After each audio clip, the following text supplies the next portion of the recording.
Body. I've got a interesting topic that I want to share with you guys today around the sales and marketing space that you might not have heard of before, but it is a phenomenon that you'd probably, if you've been invested in new client acquisition through Facebook ads, Instagram ads, whatever the platform is, I don't think it matters. You have probably experienced this phenomenon. All right. And look, in other marketing circles, it's very common practice to talk about this terminology. But in the hair and beauty industry, I don't feel like it's probably spoken about enough, right? And that is show up rates.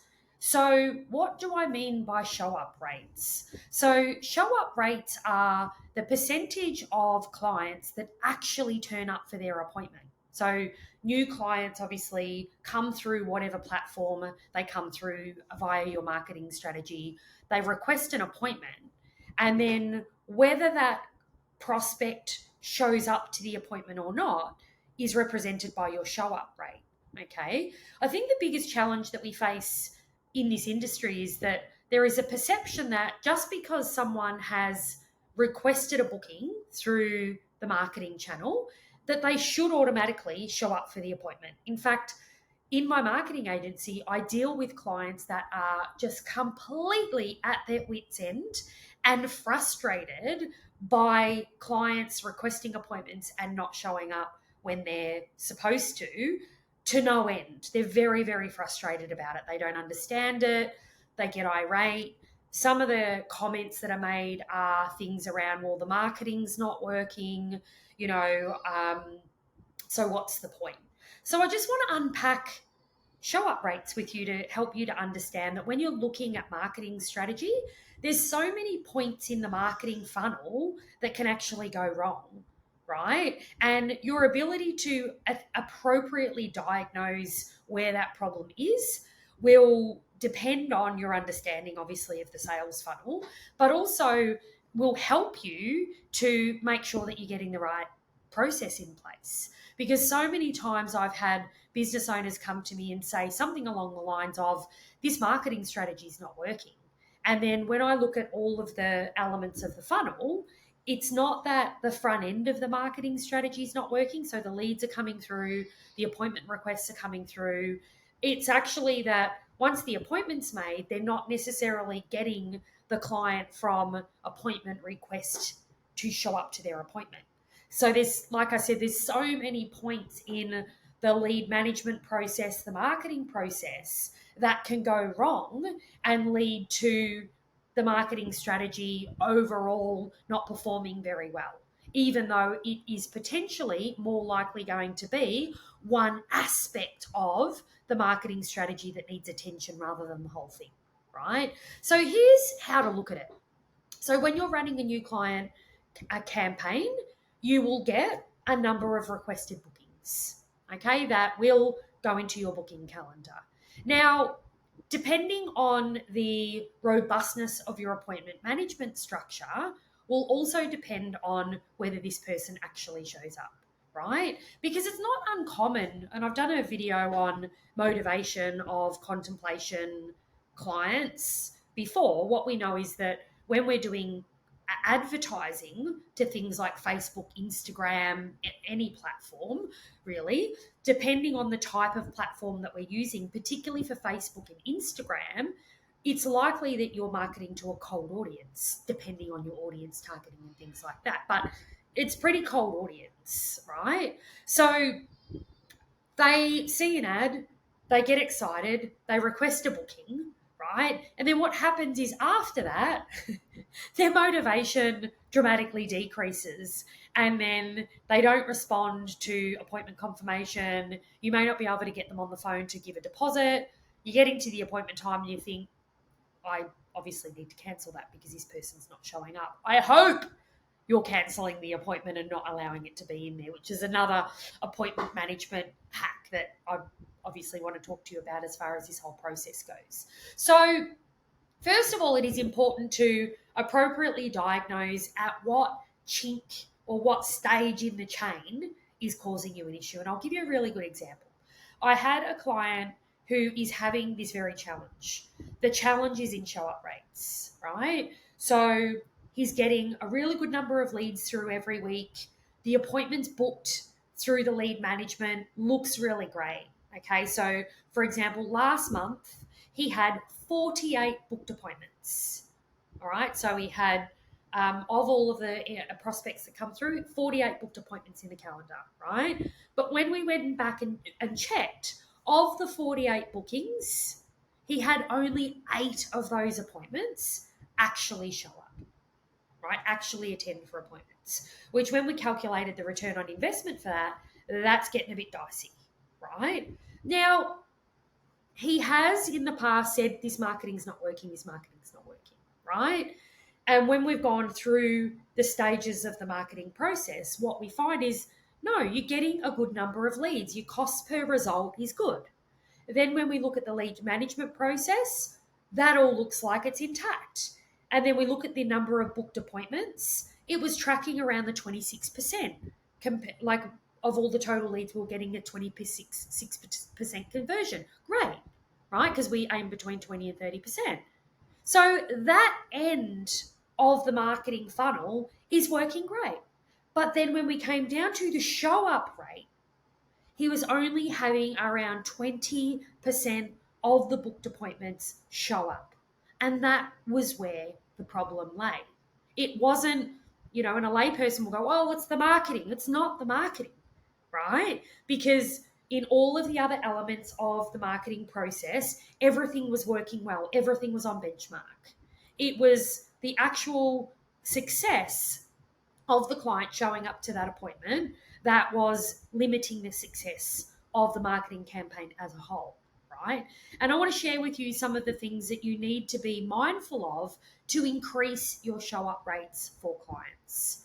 So, first of all, what we know and what we practice to be good little hair and beauty business owners is robust appointment management process. And you must have a robust appointment management process to survive new client acquisition, right?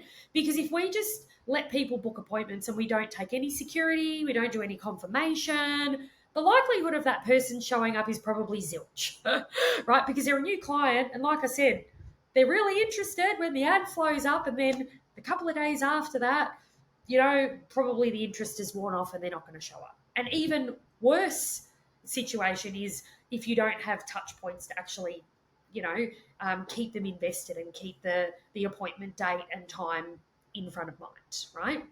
So first of all, you need to be mindful of the length of time between the booked appointment and when you take the security, right? So if you book an appointment, right, say you book, the person requests an appointment for 2 weeks' time, right? If you book that appointment, you go, oh, that's cool. I've got 2 weeks to get that booking security.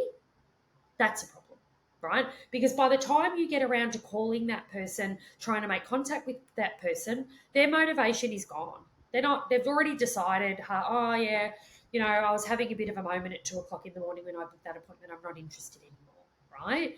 So you have to be very quick to get the security from the client. So it's almost like the minute they book the appointment, you need to be prepared to make contact with them about booking security, okay, to get that next level of commitment from the client to secure the appointment.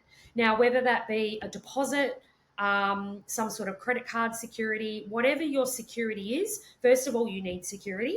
And second of all, you need to do it fast, okay? Because letting that go right to just before the appointment doesn't work, and they're probably going to ghost you and not answer, right? The second thing that you need to be mindful of is the way that you're collecting the security or the deposit.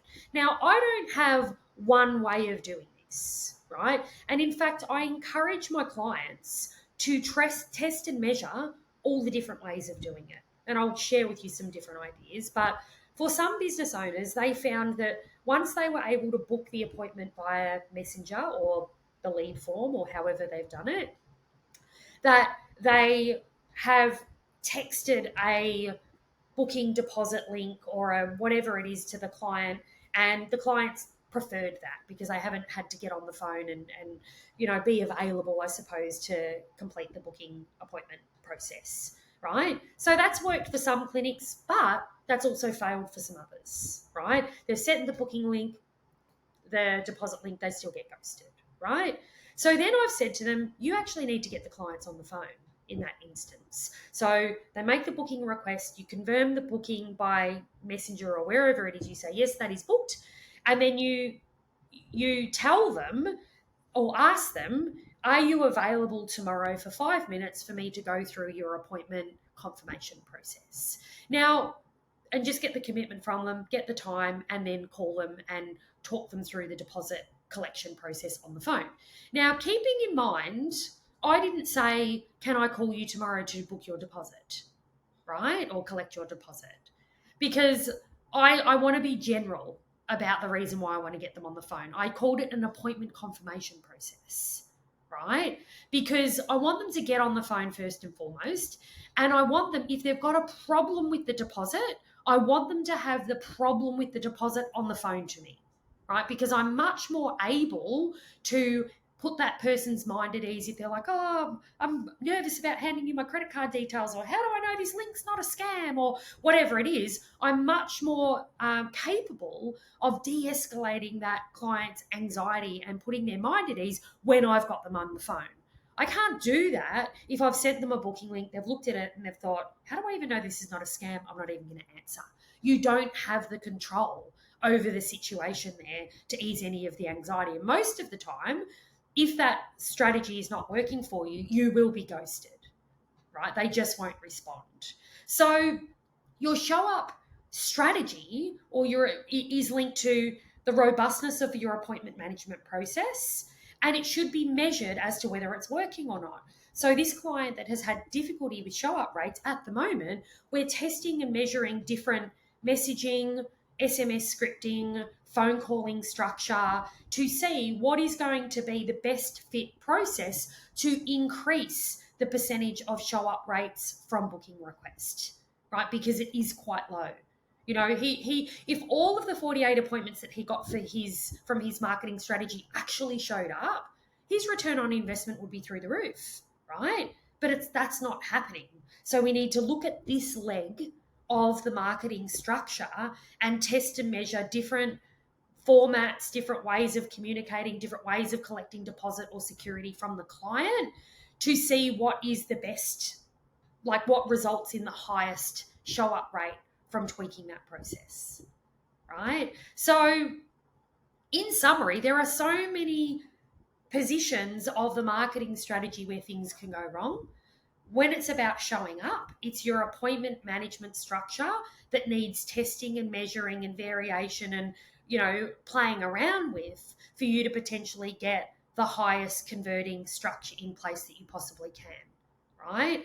But you must do that testing and that measuring because it's not a one size fits all. Sometimes I've found that what works for one salon or clinic actually doesn't work for another. And we've got to swap it around and find what does work for them. So just an insight and more understanding for you guys about how to actually run successful marketing strategies, but even more than that, how to isolate where the problem is and target just that problem area in the marketing strategy rather than throw out the whole marketing strategy as a whole. I hope that helps.